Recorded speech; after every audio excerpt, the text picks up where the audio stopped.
What is going on, Oasis? I'm flying solo. How crazy is this, right? Usually I do this to Ben. So this is really kind of awkward that I'm sitting here to be honest with you. He Ben usually gets the hot seat because I'm off gallivanting around or whatever. But Ben is taking care of some bits and bobs here at the church. For those of you guys who don't know, church work starts like a mushroom. It's very little at the base, and then it gets big quickly. And so that's where he's at. So he'll be joining us next time. Coming into this week, it is Thanksgiving, and this is strangely reminiscent, to be honest, of our 2020 podcast. And so this is funny. I'm trying really hard to not make just crazy amount of jokes that kind of go into it. So yesterday we had a great week of our weekend, just seeing everybody just around and talking to everybody about Thanksgiving and, of course, getting this chance to speak yesterday, to preach, and super grateful for that. And for those of you who are ardent followers, members of our church, please continue to pray for Pastor Bradley and his family as they are traveling. Just get them back safe, and that they would also enjoy their holiday and everything that goes along with that. So this week, though, Thanksgiving, I took the liberty of looking on the interwebs for strange Thanksgiving traditions. Yeah. So I lost my page. So one of them, this is hilarious. Actually, it started, I think, in 1970. This is turkey bowling. There's a supermarket that is up north somewhere that they used to close down, and they would have turkey bowling in all of their aisles. That sounds like a youth event, to be honest with you. Somewhere else up northwest, the Dungeness crab season starts, and so they replace everything that is turkey with crab meat. I think I have issues with that. That sounds kind of gross. Another one, a high school in, I believe in Indiana, has an annual pie throwing. I can get behind that. In fact, we should start doing that definitely in the youth.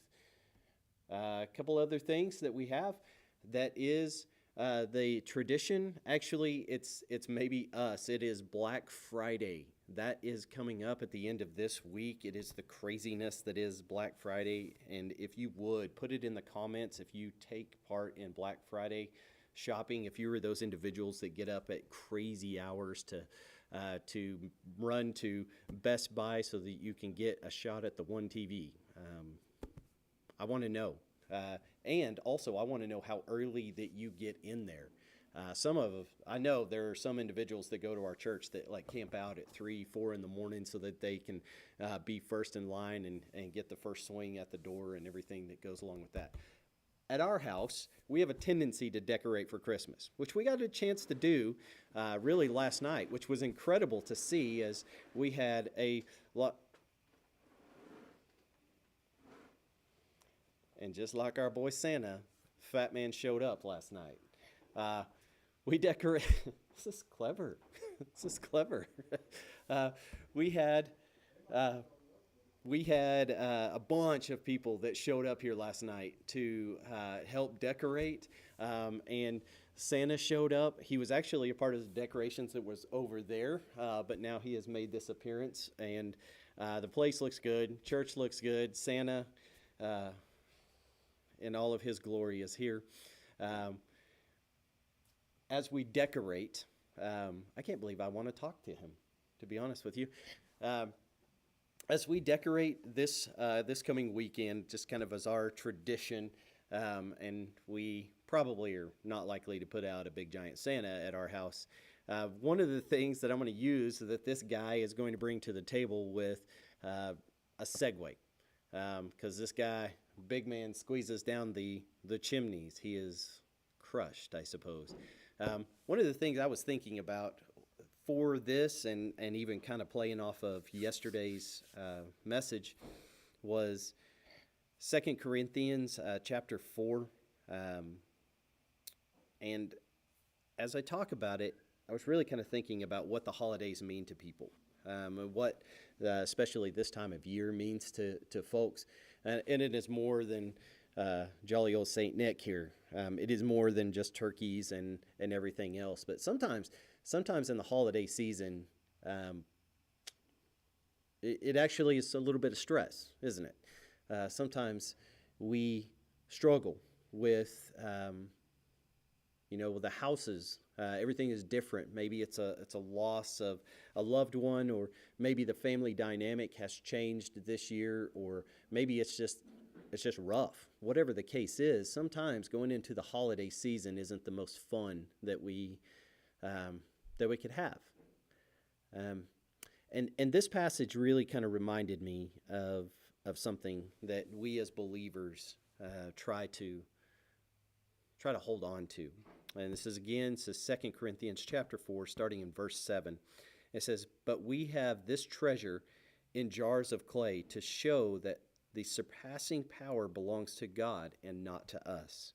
We are afflicted in every way, but not crushed, perplexed, but not driven to despair, persecuted, but not forsaken, struck down, but not destroyed, always carrying in the body the death of Jesus, so that the life of Jesus may also be manifested in our bodies. For we who live are always being given over to death for Jesus' sake, so that the life of Jesus also may be manifested in our mortal flesh. So death is at work in us, but life in you." I love this passage, and it actually it reminded me of something, the crushed and everything that goes along with it. Some of you guys like to go hike in Paladero Canyon, and I do too. I love hiking, but some of you crazy souls, you like to go and hang out in the caves. I do not, and it's not because I am claustrophobic, and it's not because I'm wigged out by darkness or whatever the case is. It is not that at all. It is that I could take a squirt gun down there and change that cave. That's my massive malfunction. So getting all squeaky up inside of some rock and writhing my way up there, and all I have to do is pour my water bottle out and close the door, that always bothers me. And it always has, right? And it has always been one of those things that is a weird fear that I have, is if I'm going to get down there and one of those rocks is going to fall. And I'm either going to be trapped, or I'm going to be crushed, or however that works. This passage is not entirely talking about this. It's talking about the perseverance that we have in Christ, and maybe making our focus in this, and understanding that inside of us, even in the crazy times that we have around the holiday season, sometimes the stress, sometimes the all-consuming thoughts, that we are the Lord's, right? And that salvation that is at work in us, people are watching that. And that is not something that we need to take lightly, although it is sometimes something that we just don't always focus on. So what I want to encourage everyone to do as we go into this week, and as we prepare for the traditions, and as we brace for all the things that are going to happen, and all the visitors, and sometimes the unwanted visitors that are going to randomly just show up at our house, that we would understand that this isn't intended to be stressful, that we would take a moment and just focus on the Lord, and focus on what God is doing in our lives, that we would understand that the surpassing power belongs to God and not to us. And we are afflicted in every way, but we're not crushed. We're perplexed, but we're not driven to despair. And truth is even in the craziest of things, even when people don't agree with us at a dinner table, we're not persecuted. We're definitely not forsaken. And I want everyone to just focus on just the love of Christ over the next week, and certainly going into the season that leads up to Christmas. For those of you who have already gotten your Christmas things up, good for you. For those of us who are going to start this weekend, good luck with that. Don't fall off of the roof, and all the good stuff that goes along with it. We do hope to see you this coming Sunday. We know that it's going to be a crazy weekend, and probably family is still in town, but we encourage you to still come to church and to be a part of the family here, and let's give thanks together. Thank you for joining me today, and it's good to see everyone. We love you, and we'll catch you later.